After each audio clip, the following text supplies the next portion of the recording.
Christopher Seidel. I'm the Associate Director at College Depot. Welcome back, everybody, from your Thanksgiving break. I hope everything was very restful and lots of food. And as you're getting ready for the fall break, just have a little bit more content from the amazing Mrs. Haggerty, who I will turn it over to right now. Thanks, Chris. Well, we have a whole bunch of things to talk about today, especially for those of you who are planning on applying to out-of-state schools. Next screen.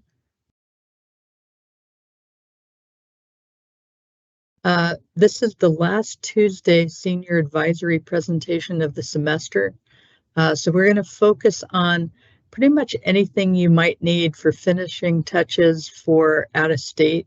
One of the things we'll cover right off the bat is the UC deadline and fee waivers. So if you are applying to University of California schools and you want a fee waiver to save yourself from that $80 a school fee, we'll talk about that.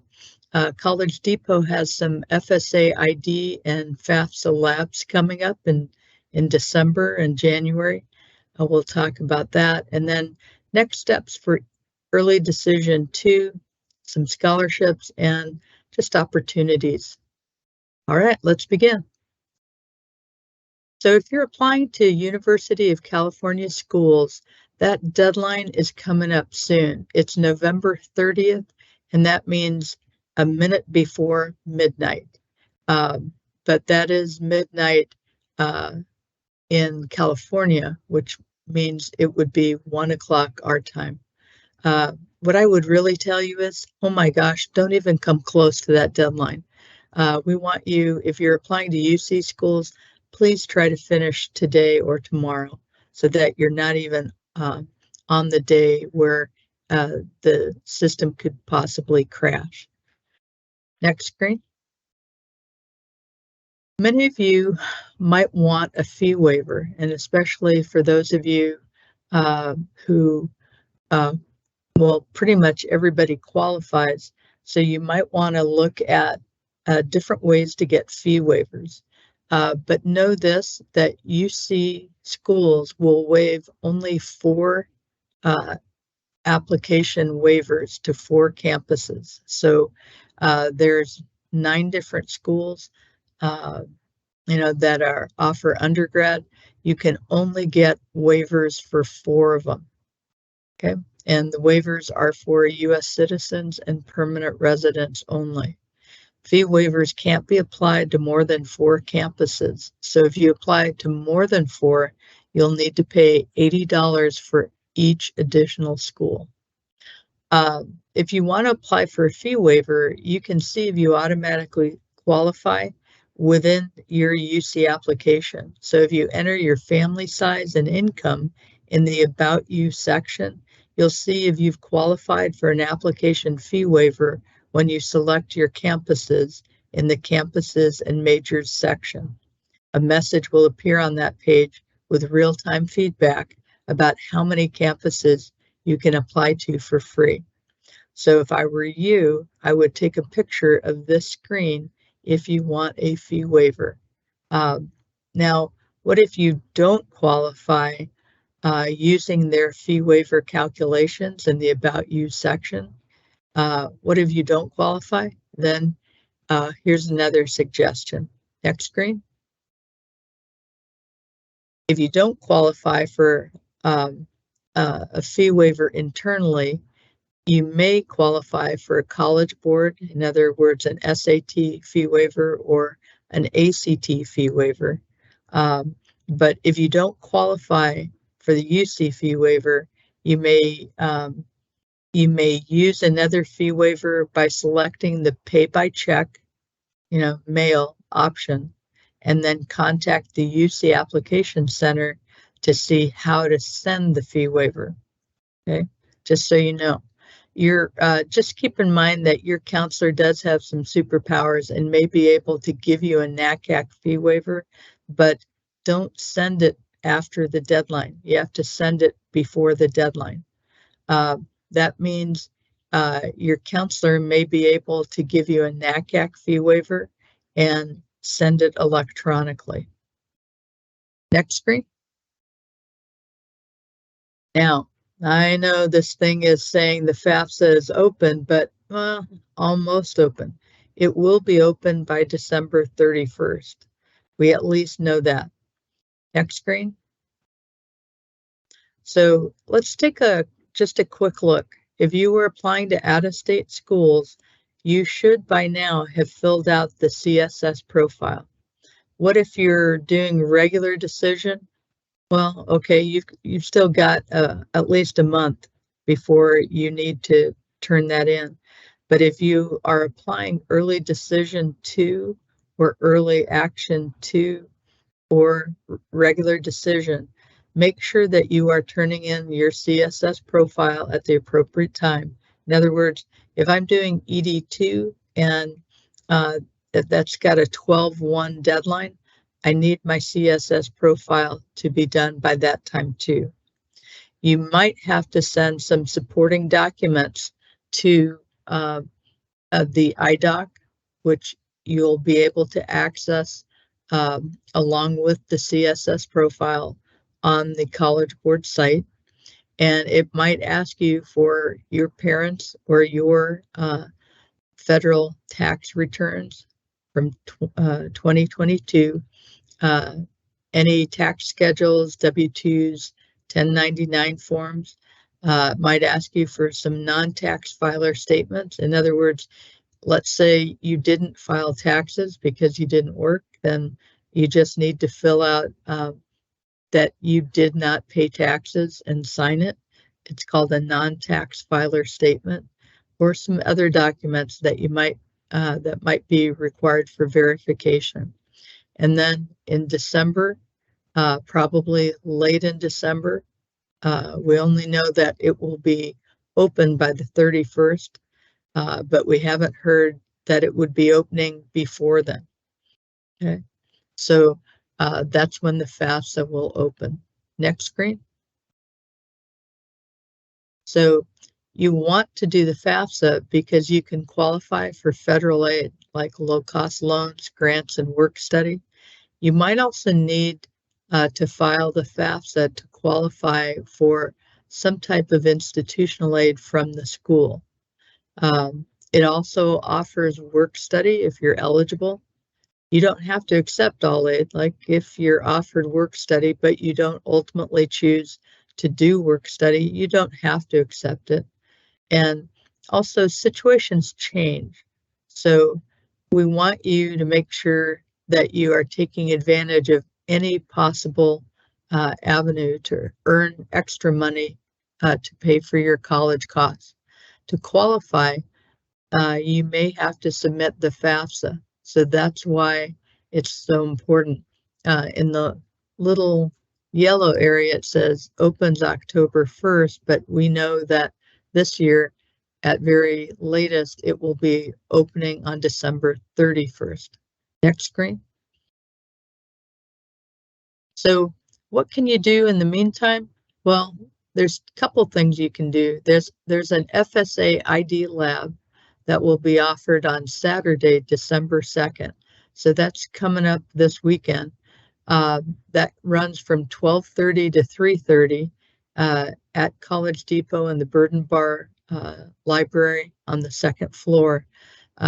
Definitely bring with you your social security number and your email address. And then there may end up being a QR code. If there is a QR code that the good folks behind me, behind the screen have, they'll insert it right now. But I also want to just draw your attention to an event going on from 12 to 4 at College Depot on Saturday the 2nd. It's College Depot's annual educational resource open house. If you want to find out more about apprenticeships, if you want to talk to college representatives, there's a ton of different community partners that will be hosting information tables, like Arizona Community Foundation Scholarship people. They'll be there. They'll be running a table. The Phoenix Union Foundation for Education, the Arizona Center for Youth Resources, Friendly House, Valley of the Sun YMCA, Tohono O'odham Community College, where you can take maybe 1 or 2 classes in the summer for a really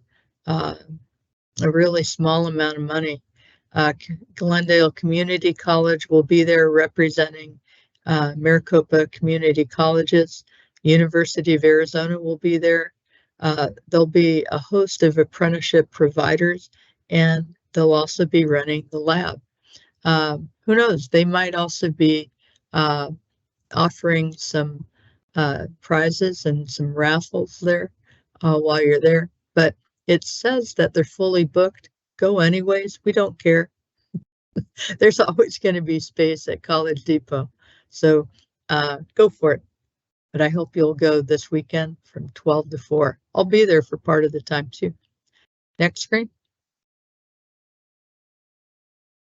Now, there are a number of FSA ID labs, and we're reminding you, many of you already have your FSA ID, but one or both of your parents may need an FSA ID too. So there are some evening times or some afternoon times that they've made available for either you or your parent or parents. So if you look here, Tuesday and Thursdays, all throughout December on the 5th, the 7th, the 12th, the 14th, the 19th, and the 21st, those will all be open for FSA ID workshops from 4:30 to 6:30. And it's just really important that you've done this before you do your FAFSA, because there might be as much as a 3 to 5 day wait between when you do your FAFSA and when you can use it. Next screen. So that was the FSA ID, but you can also either make an individual appointment or use any of the FAFSA labs or the workshops that they're offering. Notice that these are drop-in workshops, so they're open about 4 hours at a time. So these start in January, and we know that on December 31st, the FAFSA will be open by at least that date, but you may want to let the first day or two go by to make sure the system doesn't crash. And then starting on that Tuesday, January 2nd, there's a 1:30 to 5:30 p.m. FAFSA lab. So give them a couple days just to, make sure the system is working.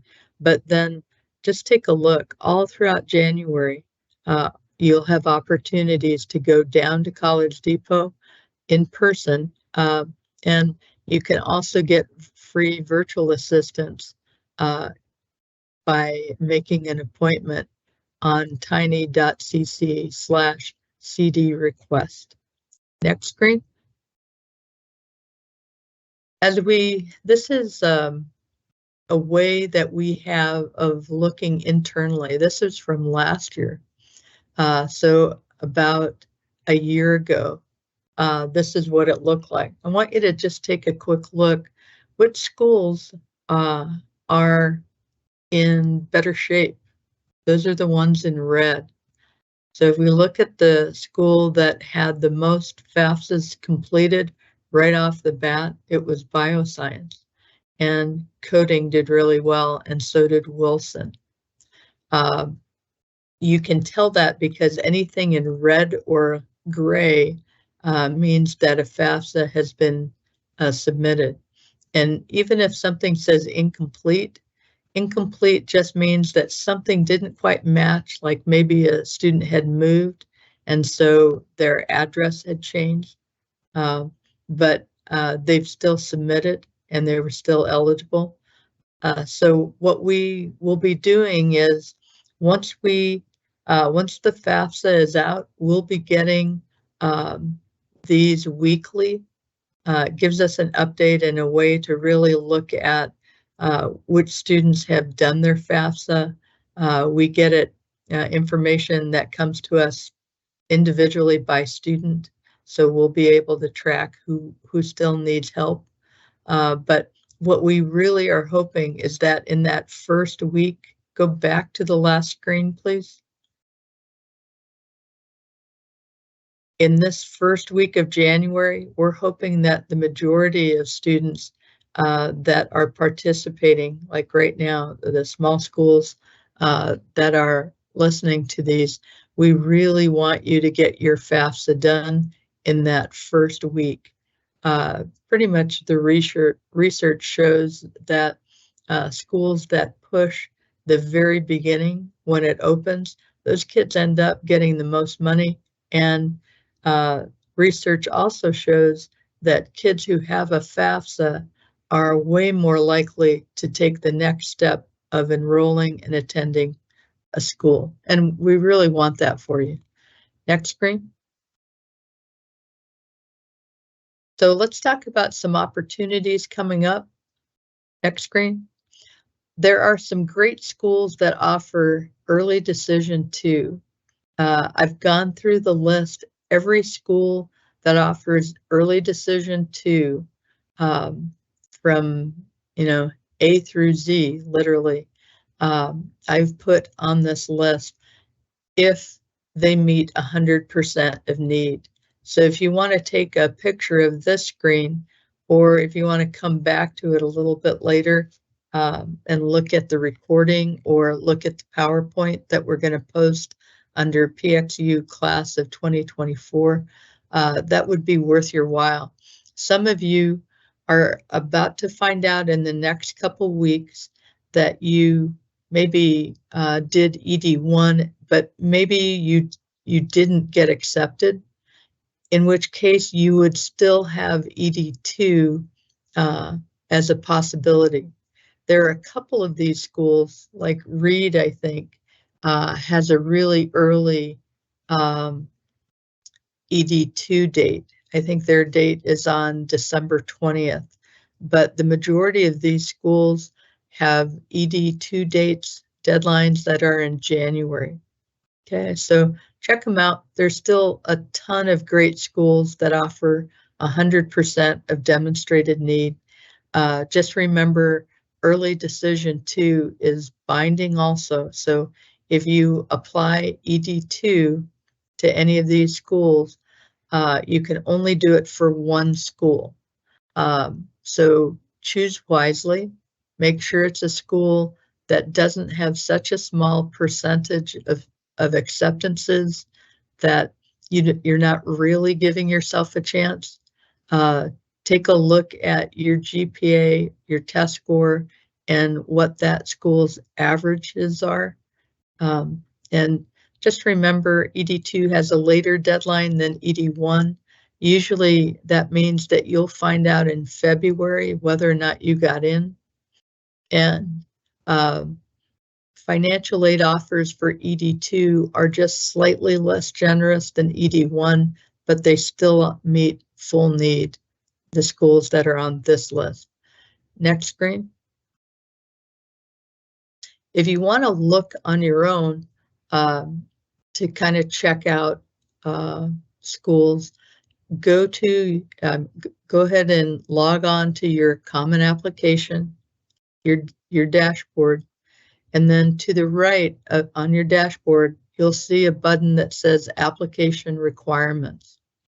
Next screen. Go ahead and click on that. When you do that, instead of clicking on My Colleges, click on All Colleges, and then you can just scroll down looking at ED2 and Early Action 2. Don't forget to consider schools with Early Action 2. I have looked at all of those. There are not any schools that meet 100% of demonstrated need that are an ED2 school, or sorry, an EA school. There you'll find that if you are a middle income or high income student, if you don't need to worry so much about the cost, then take a look at EA2 schools, and just know that EA schools, you can apply to multiple of those. All of the single choice schools already have had their deadlines passed. Next screen. Let's talk about scholarships. Next screen. Upcoming on the 15th is the Burger King Scholarship. Might be a scholarship that you've heard of or maybe not, but you only need a 2.0 or higher on an unweighted 4.0 scale. Everything else works for you, because you're already living in the US. Your graduating seniors planning to enroll for next school year at either a 4-year college, university, or vocational technical school. So just know your application is not complete unless you submit it electronically before, and it says December 15th, 2022. That should read 2023. If they receive 50,000 applications by December 15th, the application will close down before then. So as soon as they hit either 50,000 or they come to December 15th, that's when the application closes. Next screen. Oh, one more thing I want to say about that last one. There are a lot of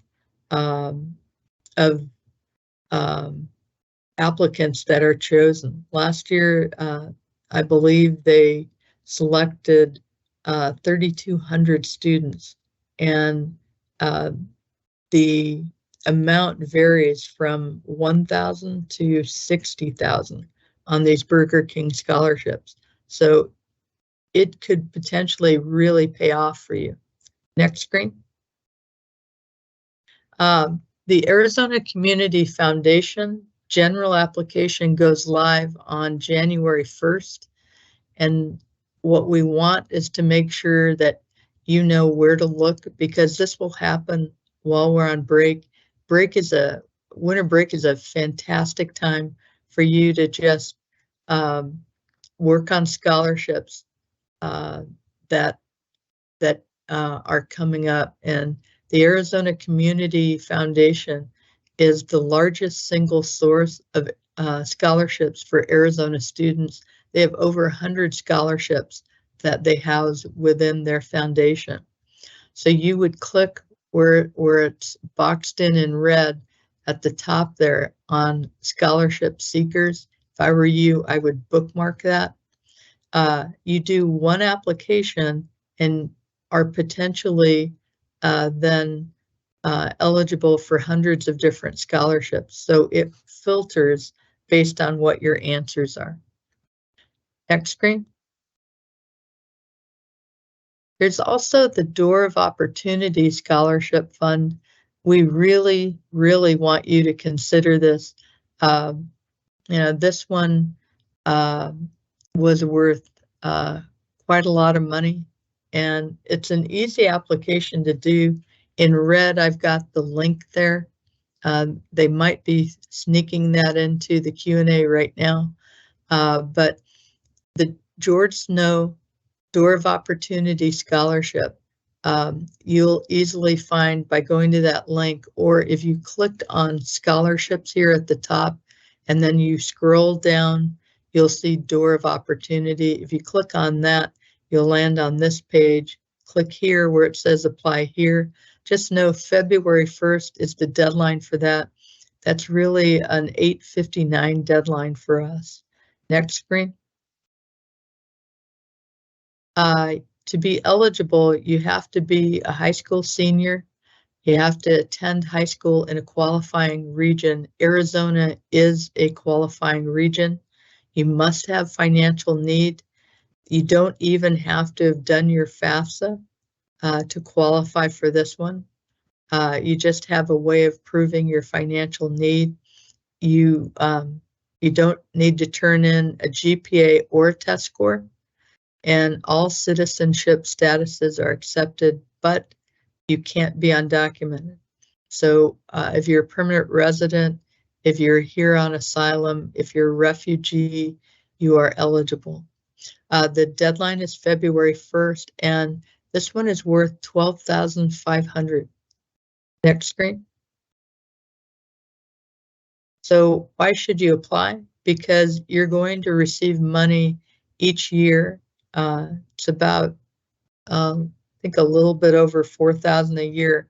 It doesn't matter what your major is. All areas of study are accepted, and all accredited colleges, universities, and vocational schools are accepted. Next screen. You also, through this program, have access to emergency funds. You'll get annual care packages from the George Snow Foundation. There's career development curriculum, a choice of a computer or college supply stipend check. In other words, money comes directly to you to pay for either a computer or college supplies. You'll be able to get a college physical and a meningitis vaccination. They'll give you supply gift bags. They'll treat you to a hair spa day, mental health and guidance resources. You'll get Monday motivational messages. They'll help you take a professional headshot. There's a closet, so if you need dress up clothes or if you need jackets, you can get that there. They give you some master classes just on kind of etiquette, how you might handle situations. And then there's a networking platform. So it's more than just the money. The money is $12,500. That's a lot. But it's a lot more than just that. Next screen. You can complete it at your own pace. You don't need to finish the application in one day. You can save and then come back to it later. There are 3 sections of the application. We'll talk about those in a second. Sign up with an email that you check regularly, because they send interview and award notifications to the email that you provide. Make sure it's a personal email, not your school email. Next screen. And what the app contains is you have to turn in 2 required essays. You have to explain your extracurricular activities in high school and kind of what you plan to do in college. You have optional reference letters that you can turn in. I would tell you, oh my gosh, if you've got them, turn them in. And then there are questions regarding your family finances and their taxes. You won't be asked to upload a tax return, and you won't be asked to upload a copy of your FAFSA. They will just ask you questions that you have to answer about family finances and taxes. Next screen. On the extracurricular page, list as many as you can in these fields, but don't stress about it. And work experience, school, volunteer activities, and awards aren't required, but I would put them down. Work experience equals internships, part-time and full-time jobs. School activities, any school-related activity outside of normal classes, could be band or clubs, sports, etc. And then list any awards, nominations, or certification you've received inside or outside of school. Could be something like CPR certification or Microsoft certification. Any educational or academic award you've gotten, selection to SSC, anything like that helps. Next screen. There are 2 essays required, about 4 paragraphs long. It's a 400-word count. You can reuse essays from other college or scholarship applications. One of them asks about your educational and career goals. What would you like to study and why? Where would you like to attend school and why? How does your major relate to your future career? And then Tell us more about you by sharing an experience, challenge, accomplishment that has shaped who you are. You can easily put in your CommonApp essay there. Next screen. Reference letters are optional. Anyone can write a reference letter for you except your friends and family. So if you have an internship supervisor or your counselor or teachers, you can use the reference letters and you can upload them yourself, or they can upload the letter for you. Email reference letters to Leslie Cornwell and Shannon Elwood at the bottom there. Next screen. There are some eligibility questions. Don't stress if you answer no to all of them. They provide a wide variety of restricted and unrestricted scholarships, and they'll match you with restricted scholarships. You can answer no to all of the questions and still qualify for many of the unrestricted scholarships. If you're thinking maybe on some of those, then answer yes in the meantime. You can always change your answer. Next screen. All financial questions are confidential. Most questions require help from your parents. Answer what you can. Enter 0 or NA if something doesn't apply to you. They'll ask questions about your parent and guardian's most recent tax returns, but you don't need to upload them.